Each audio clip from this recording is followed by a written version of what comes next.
दस्तावेजी है, कल्पना की नहीं है। एक अंग्रेज अधिकारी था कर्नल कूट, वो हैदर अली से लड़ा, हैदर अली ने उसको परास्त किया, परास्त करने के बाद उसकी नाक काट दिया, क्योंकि हमारे राजा ज़्यादा से ज़्यादा यही करते थे, गला नहीं काटते थे, नाक काट दिया, कान काट दिया। क्यों? क्योंकि नाक कटना ही बहुत बड़ी बदनामी होती थी।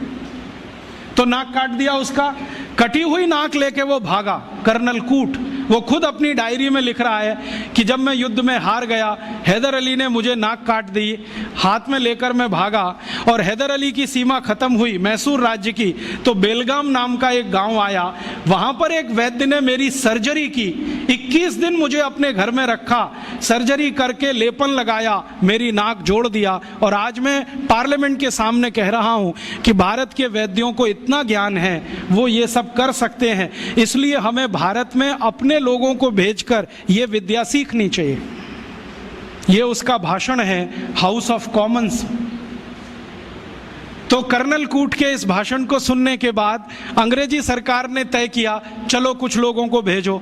तो अंग्रेज आए, उन्होंने यहाँ सर्जरी सीखना शुरू किया, और जो अंग्रेजों ने सर्जरी सीखा है वो लिख रहे हैं कि जो जातियां भारत में सर्जरी में मास्टर थी वो सब नाई थे। नाई समझते हैं? बाल काटने वाले, ये सब सर्जन थे 200 साल पहले। हाँ, सब सर्जन थे 200 साल। अब जरा सोचो कि नाई अगर सर्जन रहे हों तो वो पिछड़ी जाति कैसे हुई? अंग्रेजों ने उनको 1881 के सर्वे में पिछड़ी जाति घोषित किया। उसके पहले इस देश में नाई कभी भी पिछड़ी जाति में नहीं थे। 1881 में सेंसस हुआ सबसे पहला, और आज तक वो चल रहा है, हर 10 साल में होता है जनसंख्या का गणना। अंग्रेजों ने पहली गणना में नाइयों को पिछड़ा वर्ग में डाल दिया, और एक अंग्रेज कहता है कि ये अच्छा ही है, क्योंकि ये विद्या में इतने ऊंचे हैं, अगर इनको नीचे नहीं लाओगे ये गुलामी कभी स्वीकार नहीं करेंगे। और आज हमारी सरकार भी उनको पिछड़ा ही कहती है। उनके हाथ में इतना हुनर है, उंगलियों में इतनी फ्लेक्सिबिलिटी है, वो आप देखते हैं ना बाल काटते समय, वो गर्दन भी काट सकते हैं, सोचो ना। और इतनी सफाई से उस तरह चलाते हैं, उस तरह से वो किसी ट्यूमर को भी काट के निकाल सकते हैं।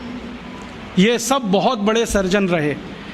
और आज से 200 साल पहले के दस्तावेज बताते हैं कि कांगड़ा और उसके आसपास, कुर्ग और उसके आसपास, मैसूर और उसके आसपास जितने सर्जरी सिखाने वाले केंद्र थे, उन सबके आचार्य नाई ही थे जातियों। ये सब सर्जन थे, और इन्होंने जो सर्जरी सिखाई है वो हिंदुस्तान के गांव-गांव फैलाई। फिर अंग्रेजों ने क्या किया, ये जो सर्जरी सिखाने वाले केंद्र थे, इन सबको गैर कानूनी घोषित कर दिया। एक कानून बनाया जिसका दुर्भाग्य से नाम है इंडियन एजुकेशन एक्ट।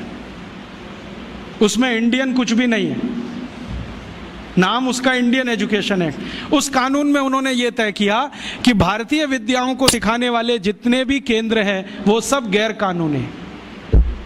तो उन पे ताले डलवाए गए, नहीं डाले तो मरवाया गया, उनको आग लगवाई गई, कितने लोगों को जिंदा जला दिया। वो कहानी सुने तो आपकी आंखों से आंसू निकल आए। ये अत्याचार 100 साल हुआ, उसमें ये विद्या खत्म हो गई। और फिर बेईमान अंग्रेजों ने क्या किया कि यहां से सर्जरी सीखा, और उनके अपने रिकॉर्ड्स में वो सब है।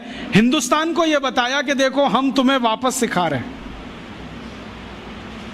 और यहां से सर्जरी सीखकर जो डॉक्टर बने लंदन में, उन्होंने fellow of the royal society की स्थापना की, जिसमें डिग्री लेने के लिए आज हमारे डॉक्टर जा रहे हैं।